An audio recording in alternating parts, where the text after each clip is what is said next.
Olá, eu sou o Adi Habib e estou aqui hoje no estúdio do Advogue TV com a subtabeliã do oitavo de notas de Salvador, Samantha Torres, e vamos bater um papo aqui sobre assuntos que são do seu interesse. Samantha, seja bem-vinda. Muito obrigada, doutor Habib. Para mim é um prazer hoje estar aqui, né, participando desse podcast. E eu espero que, através desse podcast, eu possa esclarecer algumas dúvidas, né, de tramitação junto ao tabelionato de notas. Ah, sem dúvida nenhuma. E Samantha, e a gente começa, né, falando de algo que é de interesse geral, tá? Vamos falar da compra de imóvel. Vamos começar pela compra de imóvel. Todo mundo sonha em comprar a casa própria, não é assim? E, na verdade, todo santo dia acontecem transações imobiliárias, seja de compra de casa própria, seja aquisição de prédios, de imóveis comerciais, galpões, logísticos, etc. Mas todo santo dia você deve fazer e lavrar muitas e muitas escrituras, tá?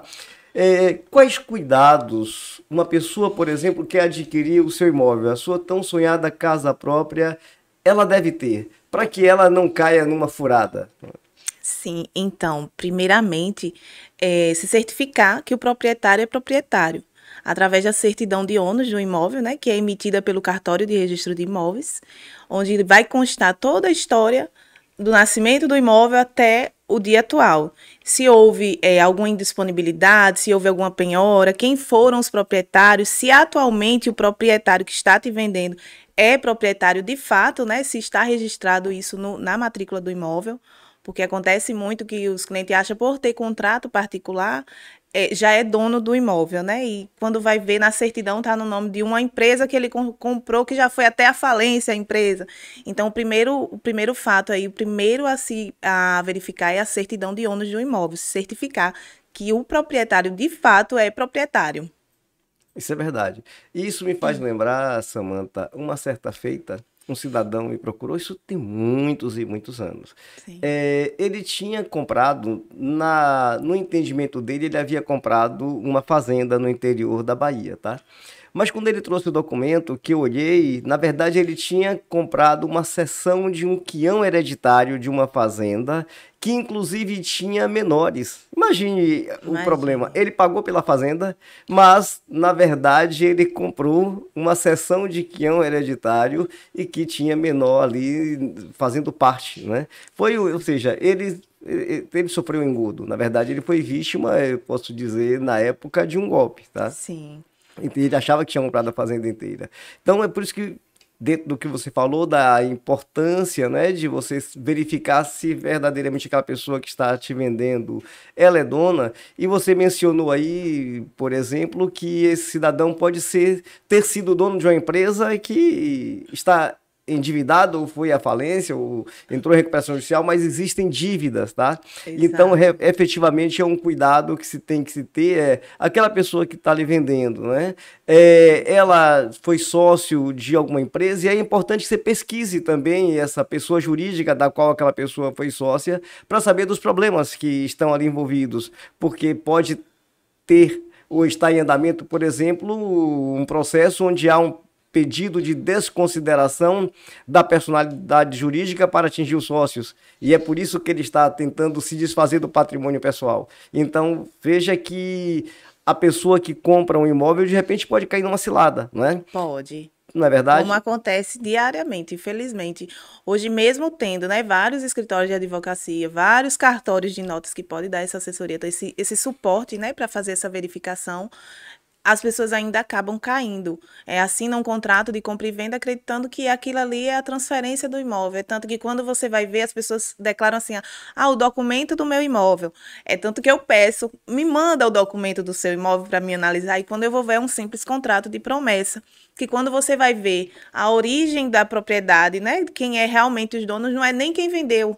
A pessoa já comprou de terceiros, que terceiros comprou de uma outra empresa, de outra. Então, assim, o certo mesmo é que você analise a certidão de ônus, certifique que ele é dono, Depois é que você vai para as certidões, como, por exemplo, trabalhista, Receita Federal. É fundamental tirar essas certidões, né? Se certificar que o imóvel não tem dívida, certificar através da certidão de ônus também que o imóvel não está com nenhum tipo de ônus, com gravame de indisponibilidade, que isso impossibilita, né, que a escritura seja registrada, verificar se existe penhora. Hoje é possível fazer escritura mesmo com penhora, porém registra, porém é o comprador, ele tem que dar ciência dos riscos que ele está assumindo ao comprar aquele imóvel com aquele gravame. Então, se certificar que o imóvel, além de ser de propriedade, né, da pessoa, de estar também livre e desembaraçado de ônus. Porque acontece muito das pessoas não entenderem as cláusulas que estão na certidão de ônus e acha que aquilo é mera besteira, nada. E quando vai registrar, quando consegue até fazer escritura, mas quando vai registrar tem alguns impedimentos, como a indisponibilidade de bens. Então, assim, é fundamental se certificar, primeiro de tudo, que o dono, de fato, ele é dono, certificar que o imóvel está livre e desembaraçado, né, de ônus, e em sequência ir para as certidões cíveis, trabalhista, Receita Federal. Se tiver um acesso com tabelionato, pede para o tabelionato tirar verificar na central de indisponibilidade se o proprietário de fato tá livre, né? Se ele pode realmente vender o imóvel. Então, esses são os requisitos fundamentais para a compra de um imóvel. Se você não quer ter dor de cabeça amanhã ou depois, iniciar por aí. Agora, Samanta, você quer ver uma coisa que eu observo? É o seguinte, ó. As pessoas, elas compram e vendem imóvel contando apenas com a assessoria de um corretor, né? Sim. Com todo respeito ao corretor, mas evidentemente que o corretor ele tem um interesse em que a venda seja feita, Sim. tá? E claro, os corretores são cuidadosos, tá? A gente Sim. tem muitos corretores e muito sérios e que assessoram e assessoram muito bem, tá? Mas, de qualquer maneira, o especialista que entende de leis e que é necessário para esse acompanhamento é exatamente o advogado. Exato. E eu vejo que as pessoas compram e vendem imóveis e não procuram o advogado. Elas só recorrem ao advogado quando o problema está instalado, tá? Depois que o problema se instalou é que ela vai procurar o advogado para resolver. Mas ela não tem o hábito e a cultura de consultar um advogado de forma preventiva. O que você tem a acrescentar com relação a isso, Samanta, dessa importância, ou simplesmente o corretor e no tabelionato se resolve? Qual é a sua visão com relação a isso? Eu, na qualidade de compradora, eu gostaria de ter, sim, um advogado de minha confiança, né, que fizesse toda essa verificação. Eu costumo dizer que é advogado, cartório, corretor e contador. São profissionais de confiança, né, que a pessoa tem que ter justamente porque está comprando um patrimônio, está comprando um imóvel. E, às vezes é o dinheiro da sua vida que você tem ali na sua conta para comprar aquele imóvel e às vezes por falta de um cuidado, de uma atenção de um advogado e verificar, né, de um advogado verificar a documentação, se passa, porque a pessoa não tem o conhecimento, né? Não é que porque é leigo, são pessoas até formadas, mas não tem o conhecimento da área de analisar uma certidão de ônus, não sabe fazer a leitura de uma certidão de ônus. Então, ter um advogado é fundamental antes, porque quando chega para a gente, doutor, a venda já está até realizada. Então, por isso da necessidade que eu aconselho é que tenha, sim, um advogado.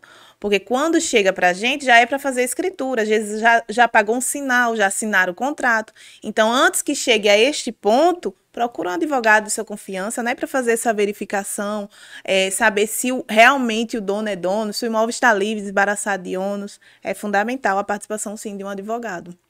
Tá. Ô, Samanta, a gente sabe que a compra do imóvel ela pode se dar à vista, né? O pagamento do preço é todo ali, ou de forma parcelada, mesmo entre particulares, né? O comprador e vendedor podem acertar que o comprador dá ali um sinal do preço e vai pagar parcelas, tá? Sim. Aquela famosa escritura pró-solvendo, não é isso? Pró-solvendo, exatamente. Queria que você falasse mais sobre essas duas modalidades. Existe o pró-solvendo e o pró-soluto, né? O pró-soluto, exatamente. E também existe a compra e venda com alienação fiduciária, que é também através de uma escritura pública.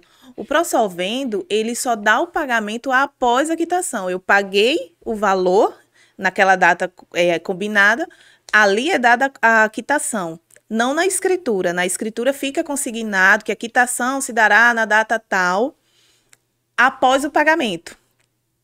E o pró-soluto não. O pró-soluto é a pessoa, mesmo não recebendo o valor, a pessoa dá a quitação. Ah, mas isso acontece? Acontece, é raro, mas acontece. As partes já de comum acordo, né, resolvem fazer de forma pró-soluto e o proprietário dá lá a quitação já na escritura, mesmo não recebendo o valor. E aí acontece bastante isso. Certo. Agora, na Prosolvendo, vamos lá. Sim. A quitação ela só ocorre ao final do pagamento, tá? Sim. E aí o vendedor, ele dá lá uma declaração de quitação de que recebeu. Mas vamos imaginar aquela situação que é muito comum, né? Que a escritura é feita Prosolvendo, o comprador pagou as parcelas e depois ele esquece de pegar a declaração e de dar baixa no cartório. Como é que funciona isso? Se porventura ele não der baixa, o que acontece com relação a isso? O imóvel ele fica gravado com aquele ônus, então ele fica impedido, com o Prosolvendo, né, de vender. Eu não consigo vender para uma terceira pessoa se eu não baixar lá o gravame. É a mesma coisa de um financiamento. Quando você quita o banco, você tem que pegar a baixa da alienação e levar para o cartório de imóveis para dizer, olha, eu quitei, agora baixa aí na minha matrícula. Enquanto isso, a pessoa não consegue vender o imóvel, não consegue movimentar ele, né? Fazer alguma movimentação com ele. Você vai conseguir usufruir do bem, mas não vai conseguir, por exemplo, vender ou fazer uma hipoteca, por exemplo, porque o seu imóvel ainda vai estar gravado com esse ônus. O ideal é que quando for fazer a escritura, faça notas promissórias, né? Vincule algum título de crédito, ou notas promissórias ou um cheque. Isso é importante, porque aí a pessoa mesmo já dá a quitação na própria nota promissória, que foi quitado na data tal. Ou se é cheque, o próprio comprador pode pegar lá você coloca os números dos cheques na escritura, Isso. o próprio comprador ele pode pegar no banco, né, as microfilmagens do cheque, mostrando que os cheques foram compensados. É isso, o mais simples é o vendedor dar o termo de quitação, né? Tá? É o mais simples, e é o ideal, porque assim, são cartórios de imóveis que tem cada um registrador, às vezes, com entendimento diverso. Então, tem registrador que não se sente confiável, seguro de baixar só com as notas, que é uma declaração do proprietário, dando por escrito e com firma reconhecida. Então, o ideal sempre é pedir realmente a declaração, porque a depender do registro, você vai ficar travado.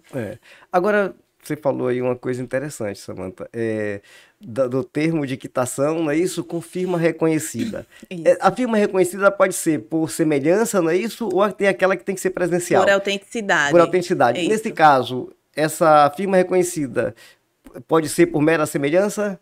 Pode sim. É aceitável, pode. Tá. Então, com essa firma reconhecida, leva ao tabelionato baixa, não é isso? Isso. O registro de imóveis. Depois que você reconhece a firma na declaração, você leva para o cartório de imóveis para eles fazerem a verbação da quitação. Eles fazem uma verbação que você... Hoje está, no ano de 2024, está custando uns 190 e pouco a verbação, né? Para fazer a verbação é baratinho. É ato sem valor, então é baratinho a verbação. Ainda bem, né? Porque senão já a pessoa pagar sobre o valor. É porque a gente sabe que assim, os custos envolvidos na compra de um imóvel são custos altos, né? Porque você tem o ITIV, né? Você tem o ITIV, você tem as taxas cartorárias, né?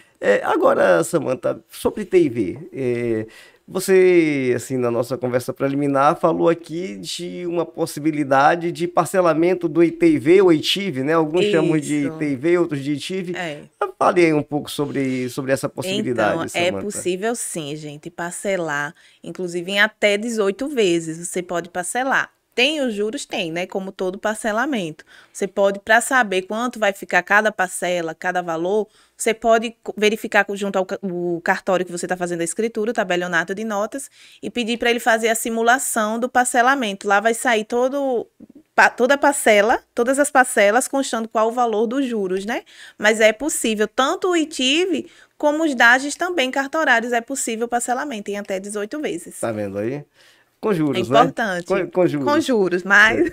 Selic? Seria a Selic, não é isso? Se eu não me engano, sim. Na verdade, ela é uma empresa, a CDX é uma empresa que é vinculada à prefeitura, né? Sim. E ao tribunal também. Então, tanto o cartório de notas parcela, quanto a prefeitura ela vai fazer esse parcelamento. Ah, Samantha, mas eu só vou conseguir finalizar minha escritura quando eu quitar o ITIV?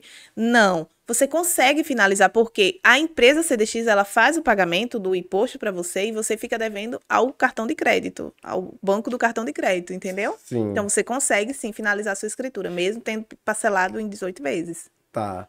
Tá, então veja a informação, a possibilidade de parcelamento, né, do ITIV ou ITIV, né?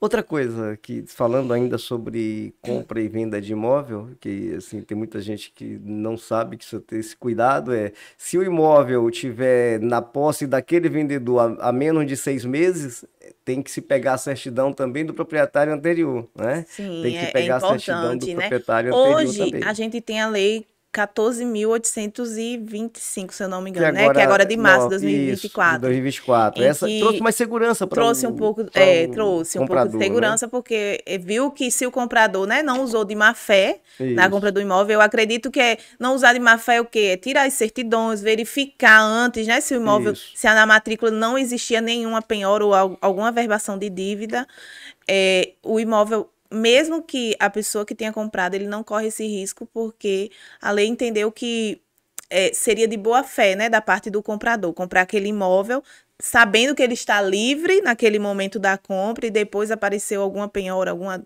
averbação de dívida. Então, resguardou, né, com essa alteração que houve. Mas é importante verificar antes se a matrícula, a gente volta lá para aquele primeiro ponto, se a matrícula não tem essas averbações de penhora ou de execução de dívida, né, indisponibilidade, como eu falei aqui no início. Exatamente. Então, você que pretende comprar um imóvel, siga aqui as dicas da nossa subtabeliã Samantha Torres, que é muito importante, né? Na hora de comprar é muito importante que você compre com segurança, afinal de contas, é um investimento que você faz. Muitas vezes é um sonho de uma vida, né? Comprar uma casa própria é o sonho de uma vida. Então, é preciso que você faça de modo assertivo, tá? Agora, Samantha, além da compra do imóvel, tem outro tema que eu acho que é muito interessante, que é todo mundo casa, né? Você já viu que todo mundo acaba casando, né? Casando, construindo união estável, mas todo mundo acaba aí, de certo modo, são poucas as pessoas que permanecem solteiras até o fim da vida, são poucas. São poucas, são pouquíssimas. A grande maioria, ela casa, né? Ela constitui união estável e etc. E aí, vamos falar então o casamento pode ser em comunhão parcial de bens, né? Comunhão universal, separação de bens. Separação de bens, né? Você tem vários regimes de casamento, regime de aquestos, regime de aquestos, né? Então você tem vários regimes. Mas vamos falar especificamente do regime de separação de bens. Quais cuidados são necessários para que alguém case sobre o regime de separação total de bens? E não vamos falar só do casamento formal, porque tem também a união estável, né? Sim. Você tem também a escritura de união estável, tá? Sim. Então, queria que você falasse agora para os nossos internautas, nossos seguidores, sobre o pacto que é necessário ser feito, né? O pacto antinupcial, né? No caso do casamento formal. E quais cuidados necessários para a construção desse pacto de separação de bens? Então, desde que o regime ele não seja, né, o de praxe, comunhão parcial de bens, passa a ser obrigatório a possuir o pacto antinupcial, que é nada menos, nada mais do que uma escritura em que as partes, os nubentes, né, os solicitantes, eles vão acordar como vai ficar a questão em questão de herança, em caso de separação. O regime da separação de bens, ele vai formular, dizer quais bens tem antes, os que possuem no momento do casamento. E é importante salientar, eu até lembrei, doutor, agora o senhor falou, eu até lembrei de um caso em que os nubentes foram fazer a escritura de pacto e eles pediram para até colocar quem ia lavar a louça, quem ia ficar com o cachorro em caso de separação. Isso tudo pode ser colocado na escritura de pacto antinupcial. E o que é necessário? RG, CPF, certidão de nascimento, atualizada de preferência, leva para o cartório de notas, né, para fazer a escritura. Lá, eles vão acordar o que eles querem que conste no pacto com o regime da separação de bens, informando, eu tenho uma casa que eu recebi de doação. O regime de separação, por si só, ele já não comunica. Mas, mesmo assim, as pessoas ainda querem colocar como vai ficar a questão de compra de imóveis futuros, questão de, deixa eu lembrar aqui mais, dos filhos em caso de separação. Na união estável, você pode também estipular todas essas informações também na união estável. E após a escritura do pacto, né, que poucas pessoas sabem, que a gente até conversou, é que a necessidade de registrar esse pacto no cartório de registro de imóveis. Às vezes as pessoas, eu digo assim, você registrou? Eu registro aonde? No cartório de imóveis. Mas o cartório de imóveis não só registra imóveis? Não. Existe o livro 3 auxiliar em que eles podem registrar o pacto antinupcial. Então, para dar publicidade ao pacto, é necessário que ele registre, porque ele só tem validade após o registro, né, do pacto. Isso. Enquanto você está antes do casamento, você faz a escritura, casou, tem que levar para registrar, porque ele também só vai poder registrar depois do casamento, né? Isso. E para ter validade perante terceiros, né? Para que você tenha a publicidade, até para você, né? comprar um imóvel, eu vou comprar ou vender o imóvel que você casou com o regime da separação, ele precisa necessariamente estar registrado. Isso. Então, veja aí que importante, né, que é esse registro, né? E como você disse, muito pouca gente acaba cumprindo essa formalidade, né? Faz o pacto, acha tudo certo, tá tudo ótimo e acabou e guarda lá na gaveta e não toma o cuidado necessário, né? E tem a surpresa quando vai comprar um imóvel, quando vai vender. E precisava registrar? Precisa registrar. Pronto, agora você que acompanha já sabe que precisa registrar o pacto antinupcial. Agora, outra coisa, a união estável, né? Acho que a grande maioria das uniões estáveis, elas se dão, duas pessoas se juntam, vão coabitar e acabou, certo? Sim. São poucos os que formalizam isso mediante escritura. Eu acho que são poucos, né? Hoje eu posso te dizer, doutor, que aumentou bastante a união estável entre tanto uma afetiva, né, como casais do mesmo sexo, ou como casais de sexos diversos. Aumentou a quantidade de união estável, porque eu acho que os planos de saúde estão passando a exigir a formalização da escritura. Então, aumentou um pouco dos últimos anos para cá. Mas ainda tem muita gente que acho que a maioria fica ainda só na junta, declaração, né? Só junta e acabou, e vamos morar junto e acabou. Agora, tá. É preciso que a gente também esclareça que nessa escritura de união estável você pode pactuar diversas condições da coabitação, né? Você pode pactuar, inclusive, a questão de, em caso de separação dos filhos, né? Você pode também pactuar se aquela união estável é com separação de bens ou não, né? Tudo isso você pode ali deixar ajustado. Fala um pouquinho mais aí sobre essa escritura aí Tem clientes que pedem até para colocar em caso de traição, né? Quanto vai pagar em caso de traição, multa, paga multa, R$1.000, 2.000, 5.000. Já fizemos várias. Com multa para o caso de traição. No caso de traição, né? A traição vai doer no bolso. Né? Então vai pensar duas vezes. Como também, além da traição, questão dos filhos, né? Em caso de separação, questão do cachorro, do pet que tem em comum, né? Porque às vezes tem o animal, pode também definir imóveis que a pessoa já possui, quer constar lá, pode pactuar tudo isso na declaração de união estável. Agora, Samantha, lembrei aqui, certo? Que eu lembrei de uma coisa que era muito comum no passado, tá?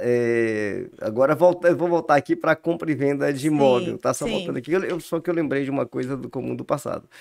Antigamente, você tinha gente que comprava um imóvel, mas ele comprava o imóvel para especular, tá? Ele comprava para revender. Sim. Aí, o que ele fazia? Ele pegava uma procuração, tinha aquela famosa procuração com quitação e etc., porque ele não transferia o imóvel para o nome dele, e com aquela procuração ele vendia o imóvel para terceiro. Ele era o famoso especulador, tá? Sim. Hoje isso acabou porque ele vai ter que pagar o ITV também, não é isso? Doutor, por incrível que pareça, ainda tem, viu? Ainda tem a pessoa que fez a procuração e não transferiu para o nome, né, para o seu nome e quer transferir agora para terceiros. Porque acolá ainda aparece uma dessas. Eu não aconselho, né, quem é o vendedor. Eu sempre aconselho assim, se quiser passar uma procuração, definir na procuração para quem vai ser a escritura, eu acho que é importante para a segurança de quem está vendendo. Por quê? Eu declaro no meu imposto de renda que eu vendi para o doutor. e o doutor vai e vende para outra pessoa. Então, vai haver essa divergência de informações. E os valores nunca são iguais. Como é que eu declaro que eu vendi por 100 mil e você vendeu para ele por 200 mil? Então, Exatamente. não é o ideal, não aconselho. Eu sempre Não é o falo. correto, isso que eu falei. Não é o Não é o correto. correto. No passado, isso era uma praxe, né? Você tinha os famosos acontecia especuladores, muito, você via verdade. muito isso no passado. Hoje eu acredito que isso já deva. Você está dizendo que ainda tem, mas ainda deve tem, ser. aqui acolá aparece. Não é tanto como antes, né? Mas aqui acolá aparece. Caso seja necessário, a gente teria que fazer uma escritura de compra e venda com cessão, onde o primeiro comprador ele cede os direitos da promessa para o segundo, né? Para o segundo comprador. E aí participa da escritura o vendedor, o proprietário de fato da matrícula, o comprador da promessa, né? Da primeira promessa e o segundo comprador. Então, faríamos uma escritura só. Qual a diferença? Que a pessoa vai pagar 2 ITIVs, né? 2 ITIVs, 2 DAGs de escritura, 2 DAGs no registro. Fica mais oneroso, infelizmente. Mas podemos também parcelar, né?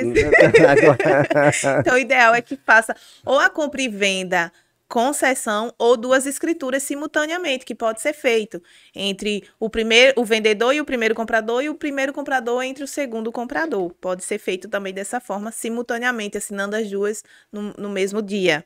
Aí protocola junto ao registro de imóveis as 2 escrituras. Mas ainda assim acontece, se a pessoa quiser assumir, quem está passando a procuração assumir, né, esses riscos que podem ter, porque é uns riscos. São riscos que, infelizmente, quem passa a procuração assume. É verdade. Aí outra coisa aqui, né, que os tabelionatos são muito solicitados, procuração, né? Procuração, acho que talvez seja o instrumento que vocês mais fazem num tabelionato, né? Procuração, fazemos diversas, viu? Assim, principalmente idosos, né? Que os filhos, herdeiros, eles não querem mais que os pais ou os avós vá para o banco, né? Então, por dificuldade de locomoção, a gente mesmo no cartório Cadizano, a gente tem um serviço de diligência em que o funcionário vai até a residência, caso a pessoa tenha dificuldade de se locomover, né? De vir até o cartório. A gente tem um escrevente dentro de Salvador que vai até a casa da pessoa colher assinatura. Isso. E acontece muito, assim, a maioria das procurações é muito idoso, e tem também de empresas, mas de comum, né, do dia a dia é muito idoso, assim, que as pessoas não podem ir, e as pessoas mais que podem ir fazer, que podem ir até o banco, ou que podem fazer aquele serviço, acabam não querendo fazer a procuração, porque até mesmo hoje você tem a modalidade de assinar digitalmente, né? É verdade. Tanto escritura como procuração, você pode assinar digitalmente. Então, às vezes, você quer passar uma procuração para a pessoa assinar a escritura para você porque você vai viajar. Hoje, você pode assinar digitalmente a escritura direto. Não que, se você preferir fazer uma procuração, maravilha, a gente faz sem nenhum problema.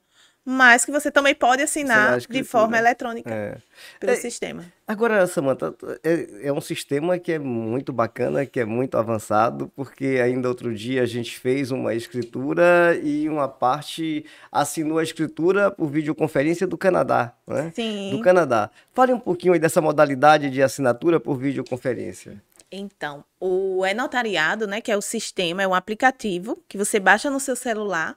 O nome é e-notariado e lá mesmo você faz a solicitação da emissão do seu certificado.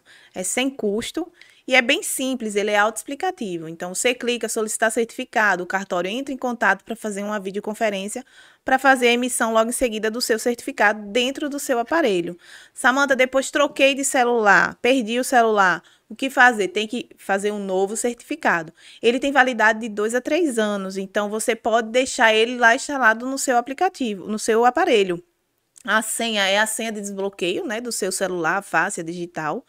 E através dele você pode hoje fazer reconhecimento de firma, assinar a escritura, assinar a procuração e até mesmo o testamento. Você pode fazer também de forma eletrônica pelo e-notariado. E assim, é um sistema que eu acho que vinha daqui uns 10 a 20 anos, mas que devido à pandemia, né, chegou antecipadamente. E assim, é um sistema muito seguro. Porque a gravação fica lá que foi você que assinou o ato. Então, eu posso dizer que é até mais seguro do que um presencial.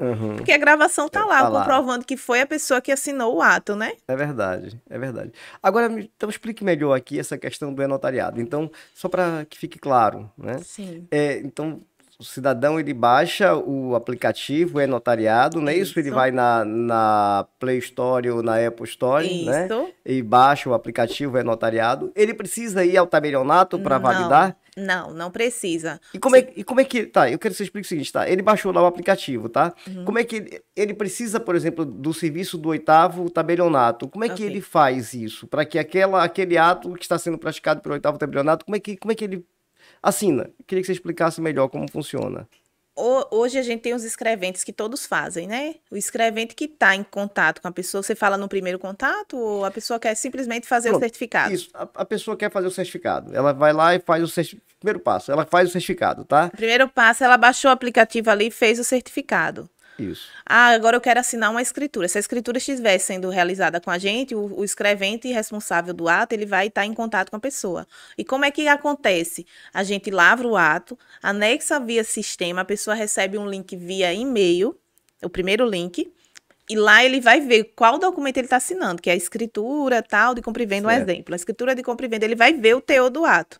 Em sequência, ele assina, vai pedir a senha, que é a senha de desbloqueio do aparelho celular. Em sequência, o escrevente vai mandar via WhatsApp ou via e-mail um segundo link para que ele entre na videoconferência, que é tudo pela plataforma notariado. Outro dia, eu fazendo uma vídeo, o cliente disse, não pode ser pelo WhatsApp? Eu disse, não pode ser pelo WhatsApp. Não pode fazer a vídeo pelo WhatsApp, tem que ser pelo e-notariado. Então, eu mando o link para o cliente, ele acessa, e lá a gente acessa via sistema do e-notariado, né? Porque ele fica gravado no sistema, aquela videoconferência. Bacana, né? Um avanço fantástico. Como eu falei, a gente fez uma escritura outro dia, as partes assinaram do Canadá, outro dia a gente fez uma, o pessoal estava de São Paulo, outro estava nos Estados Unidos. Então, assim, hoje você, qualquer lugar do mundo, você pratica o ato, né? Verdade. Você não precisa mais otorgar uma procuração, deixar alguém como procurador, você assina, você compra e vende de qualquer lugar do mundo hoje. É, né? Verdade. Olha que avanço que nós tivemos, né? Super seguro. Então, Samanta, a gente está aqui procurando enumerar aqueles atos do tabelionato que são os mais comuns, aqueles mais corriqueiros, tá? Sim. Então a gente falou de procuração, de compra e venda, de pacto antinupcial, né? Estável. Testamento. Outro ato também que acho que o tabelionato é muito requisitado é com relação a testamento. Nós temos que hoje também pode ser feito pelo notariado, não é isso? Pode sim. Fale um pouco sobre testamento. Nós temos 2 tipos, né, de testamento, o cerrado e o público. O público, ele fica arquivado no cartório, porém, só quem pode tirar certidão daquele ato é o próprio testador, ou em caso de falecimento dele, apresentando a certidão de óbito da pessoa que faleceu, né, do testador. Então, é um ato público, mas só quem pode emitir a certidão é o próprio testador ou com o óbito. Só no caso de morte. Né? E temos o cerrado, né? O cerrado, se eu não me engano, a gente fez 1 ou foi 2. Não é muito comum. É muito raro. É muito raro. Mas tivemos, e foi assim, histórico, né? Porque a gente teve que selar, né, com o selo, porque ele não pode ser aberto. Não pode ser violado. Ele não pode ser violado, ele não pode dar nenhum indício de violação naquele testamento, né? Para que quando for ser aberto em juízo, não tenha nenhum índice de que alguém tentou violar aquele testamento, né? Então, assim, eu sempre aconselho a fazer o público, porque caso perder, caso queira tirar uma certidão, o testador pode ir lá solicitar essa certidão. Tá lá no livro, né? Na verdade, no fica livro, lá guardadinho no livro, isso. né? A gente fala livro, esse que antigamente era um livro físico, hoje... Ainda existe livro físico ou o livro hoje é só eletrônico? Hoje existe os dois, né? O eletrônico e existe o físico com a assinatura da parte, que é arquivado. Eu lembro que a gente teve um problema uma certa feita, assim, sério, até numa tramitação de um inventário, porque o tabelionato pegou fogo. Na época, a gente teve que fazer restauração de todo o processo de inventário, etc. Então, você veja, assim, hoje, com o eletrônico, né, esse registro eletrônico, vocês, tabelionato, vocês arquivam isso em nuvens ou fica dentro do servidor do tabelionato? Eu falo isso porque falando no caso de incêndio, né? Se no caso de um incêndio, se destrói toda aquela estrutura física ali, tudo que vai estar ali Sim, dentro é consumido pela chama. Quando você tem arquivado em nuvens, você salva aquele registro eletrônico. A minha pergunta é, sim. hoje, os tabelionatos, eles têm tido uma precaução com relação a isso? Sim, porque hoje passou meio que a ser obrigatório, né?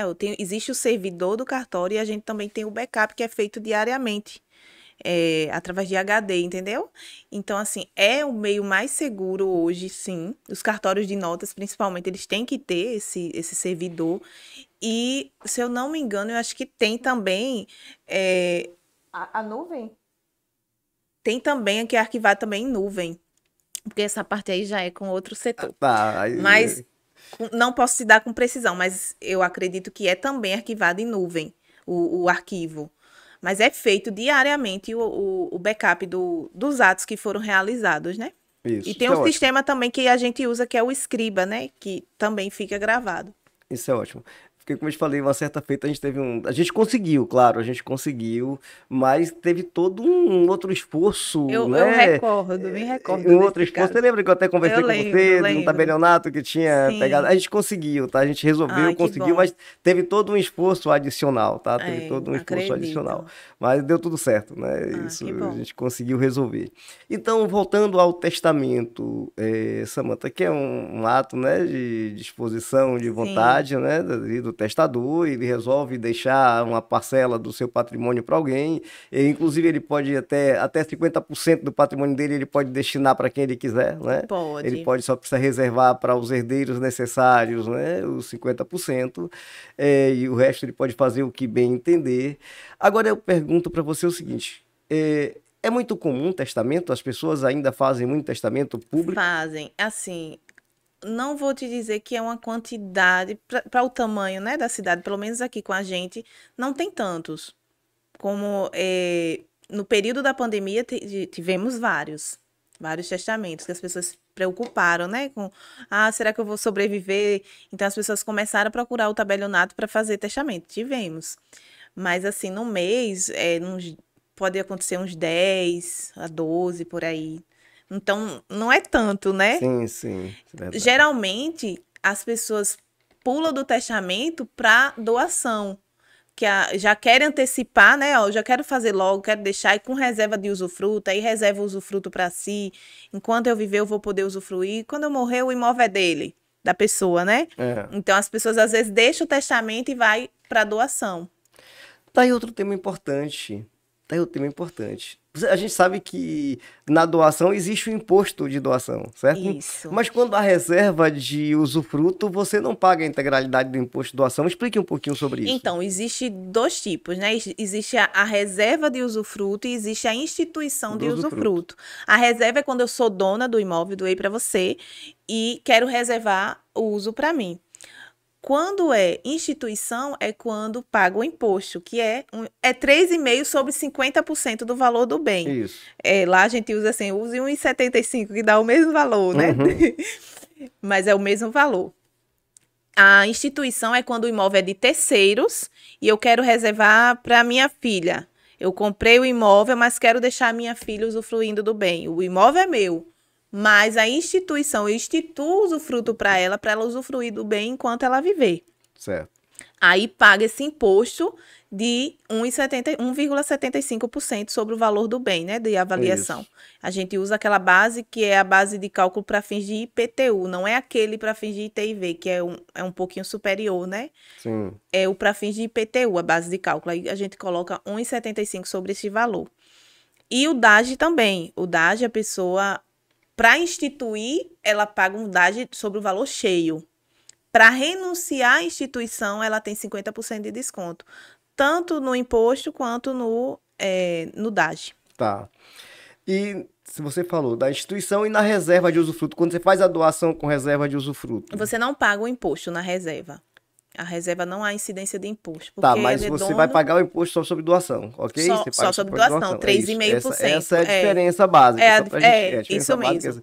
Que aqui você paga o imposto de doação, você vai pagar na integralidade, você doou, certo? Isso, Você apenas reservou o usufruto, você paga só pela doação. Você isso. está reservando. E a outra é a instituição. Aí, como você bem explicou, é você comprar um imóvel de terceiro e instituir que o usufruto é de alguém, do seu filho, por exemplo, tá? Sim. E aí você pagaria, então, O imposto de metade doação mais o imposto da instituição. Então, eu mais o pagaria dois imposto impostos, dois impostos.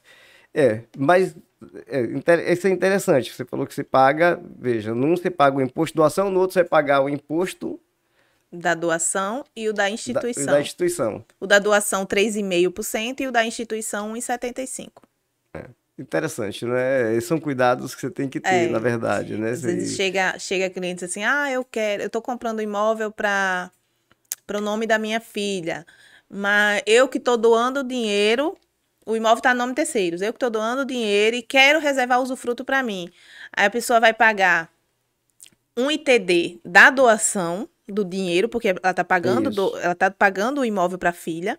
Ela vai pagar um ITD da instituição de usufruto e vai Isso. pagar um ITV. Então, ela acaba pagando três impostos, mais 2 DAGs no cartório de notas e mais 2 DAGs no cartório de registro. Quando a gente fala assim para o cliente, não, vou pagar tudo isso de imposto, então não quero mais. Agora, Samanta, quer ver uma coisa interessante? É que hoje ainda existe, tá? No passado muito mais, tá? No passado muito mais, mas hoje ainda existe muito. As pessoas, tipo assim, aí alguém tem patrimônio, tem dinheiro e vai comprar um imóvel para o filho. Ele compra o imóvel, escritura o imóvel como o filho comprando e ele transfere o dinheiro para o filho. Ele não faz a doação do dinheiro. Você vê que isso é irregular, tá? Isso é irregular, ele pode sofrer uma autuação fiscal. Sim. Porque ele não faz a doação, porque ele teria que fazer a transmissão do dinheiro mediante doação. Mas na prática, o que a gente vê acontecer na prática o cidadão, ele tem patrimônio, ele vai lá, ele tem dinheiro, ele vai comprar um imóvel, ele paga o imóvel, mas a escritura é feita em nome do filho dele, como se o filho dele estivesse pagando por aquele imóvel, quando a declaração de imposto de renda do filho não justifica aquela quantia. A mesma coisa é automóvel. Outra coisa também é automóvel. Muita gente, muitos pais, o filho faz 18 anos, ele compra um automóvel para o filho e manda tirar a nota em nome do filho, o automóvel é emplacado em nome do filho, né? Ele faz lá toda a documentação legal do carro em nome do filho, mas ele paga. E o filho não tem disponibilidade daquele recurso, não existe justificativa para que o filho tenha, por exemplo, comprar 100 mil reais para comprar um carro. Porque o correto seria ele doar os 100 mil para o filho, ele pagar o imposto de doação e agora o filho compraria o automóvel. Mas na prática isso não acontece. O que acontece? Foi muito bom o senhor pontuar isso, porque, se eu não me engano, acho que desde 2020 nós tivemos o provimento 88, né? Em que da lavagem de dinheiro. E já desde então a gente já colocava a origem e o destino da conta da transferência, no pagamento do imóvel. No mês, acho que se eu não me engano, no mês passado, teve a alteração do provimento, que se eu não me engano, acho que ou é o 161 ou é o 164, não me recordo agora. Mas o provimento, ele alterou para justificar a forma de pagamento, a origem do recurso. Aí, muitas das vezes, a gente tá lá fazendo a escritura e quando a gente pergunta qual a conta do comprador, que saiu o dinheiro, aí a parte diz, não, saiu da conta da tia, da minha mãe, do meu pai. Por que saiu? Tem que hoje justificar na escritura por que saiu da conta do seu pai, por exemplo. Uhum. Porque meu pai tá me dando esse imóvel. Então, dentro da escritura, a gente já faz menção do recolhimento do imposto. Então, na escritura, a gente já está recolhendo, a parte já tem que recolher o imposto para constar isso na escritura. Porque quando chegar no registro de imóveis que disser saiu da conta do pai do comprador, aí eles vão querer que pague já o imposto. Então, dentro da própria escritura de compra e venda, a gente já está fazendo a menção do pagamento do imposto. A gente passa, né? A gente mesmo emite o imposto e passa para a pessoa pagar. Mas eu não estou doando, Samanta, eu estou emprestando ao meu filho. Eu não posso emprestar? Pode. Mas a gente tem que hoje justificar na escritura a origem daquele recurso. Está dando-se de um empréstimo, então a gente tem que fazer constar que foi de um empréstimo. É ganho de capital de uma empresa. Foi a minha empresa que pagou, mas eu estou recebendo como recebimento de lucros. A gente tem que justificar, é de prolabore ou é de doação. Tem que justificar hoje tudo isso na escritura. Então, não adianta a pessoa hoje tentar fugir desse imposto, né? Porque mais cedo ou mais tarde, a Receita, ela comunica ao Estado que houve uma doação. Porque acontece muito, as pessoas não falam. Eu peguei um caso agora recente em que o pai transferiu o dinheiro para a conta do filho. Na escritura, eu fiz constar que saiu da conta do filho. Eu não sabia, né, que tinha saído da conta do pai, porque lá tinha o comprovante na conta do filho. Fizemos constar isso na escritura. E aí, depois o corretor veio e disse assim, Samanta, o pai do menino lá declarou no imposto de renda que o dinheiro saiu da conta dele. E agora o Estado está cobrando o imposto. Eu disse, ele teria que pagar esse imposto mais cedo ou mais tarde. Ele declarou na escritura que saiu da conta do filho, mas lá no imposto de renda ele declarou que saiu da conta dele. A Receita fez o quê? Comunicou à Fazenda que houve uma doação. Então a pessoa está tendo agora que pagar o imposto mais juros e multa. Entendeu? Então, assim, se está saindo da sua conta, se você está doando, vai ter que pagar esse imposto de 3,5% sobre o valor. Não tem para onde correr, não né? Tem. Antes você botava nas escrituras à vista, na presente data e pronto. Mas hoje não pode mais. Hoje tem que botar a conta origem e a conta destino, que está entrando e que está saindo o dinheiro, né? Não, hoje, até para você fazer um saque hoje de um valor maior, você tem que justificar por que você está sacando aquele valor. Né? Você tem que explicar exatamente para coibir a questão da lavagem de dinheiro. Exato. Então, hoje é um cuidado maior. Né? E acontece muito, doutor, da pessoa, às vezes, porque saiu da conta de terceiros, querer declarar que pagou em espécie. E assim, a gente, na nossa escritura, a gente vai fazer constar conforme você nos declarou, que foi pago em espécie. Porém, a gente comunica a COAF de uma transação suspeita. Porque ela passou a ser uma transação suspeita a partir do momento que ele declarou que foi pagamento em espécie. Se eu não me engano, acho que é a partir de 100 mil que alterou, que era 30 mil. A partir de 30 mil, agora alterou para a partir de 100 mil, tem que ser comunicada a COAF, né? Daquela transação suspeita. O COAF vai apurar, né? Vai fazer a investigação, então não é bom. Para quem anda alinhado, então... É melhor andar, né? É melhor pagar. Eu tenho vários clientes, assim, que eu já fiz serviços, escrituras, em que a pessoa colocou na conta e tinha assim, não, vou declarar que realmente tinha pago em espécie. E assim, quando eu falei, a gente vai ter que declarar a COAF, ele disse, não, quanto é que eu vou pagar o imposto? Não gosto de andar errado, gosto de fazer tudo certinho. Pagar. É melhor pagar, porque eu não quero ter dor de cabeça. É mais barato pagar. É mais barato, infelizmente. É verdade, é verdade. Mas, Samanta, que bom. Eu acho que esse nosso bate-papo foi muito esclarecedor, certo? Agradeço imensamente a gentileza eu que agradeço, de aceitar o nosso convite. Se você lembrar de mais algum assunto que possa ser interessante para você abordar, deixo que você o faça, tá? Assim, eu acho que para finalizar, né, a gente pode mencionar a confissão de dívida que eu mencionei, que eu citei, que é importante. Às vezes a pessoa está declarando, está pegando um empréstimo com alguém, até com o pai, ou com o irmão, ou com o tio, tá pegando ali um empréstimo para comprar um imóvel, você pode fazer também isso por meio do instrumento público e particular. O instrumento público, ele faz aquela verificação, né, documental, em que a pessoa confessa que tem uma dívida com o outro. Eu confesso que eu tenho a dívida e vou pagar com tantas parcelas, 20 parcelas, daqui a 2 anos, daqui a 10 anos, mas ter isso por escrito, não ficar só verbalmente, né? Porque eu costumo dizer que palavras voam ao vento. É verdade. Contrato de mútuo, as pessoas ainda fazem por instrumento público? Fazem, mas muito, muito raro. Muito raro. Então, veja a importância, né, que tem um tabelionato de notas, né? Porque é uma forma segura que você tem de praticar determinados atos, dando publicidade a ele e se garantindo. Né? Aquela famosa, você compra um imóvel, eu tenho aqui a escritura, eu registrei, agora o imóvel é meu. Né? Exatamente. Então, e assim são com diversos atos praticados, né? Muito importante realmente a atividade dos tabelionatos de notas, né? Então, parabéns aí para você, Samanta, por esse trabalho. Né? E mais uma vez agradecendo aqui, foi muito importante esse nosso bate-papo, foi muito esclarecedor, enriquecedor. Sim. E deixo que você agora faça aí as considerações finais e se despeça aí dos nossos... Eu quero agradecer, né? Para mim foi uma experiência e tanto. E assim, caso precisem, a gente está à disposição, né, para esclarecer maiores dúvidas dos procedimentos que o tabelionato de notas faz. A gente fica aqui próximo aqui do Barbacoa, né, aqui do lado do centro médico, caso precise de algum esclarecimento. Os tabelionatos de notas hoje, eles dão essa assistência, né? E estamos à disposição, auxiliando os advogados que for necessário. Tá bom? Eu agradeço, doutor Abílio, pelo convite. Ok. É você, até a próxima. Muito obrigado.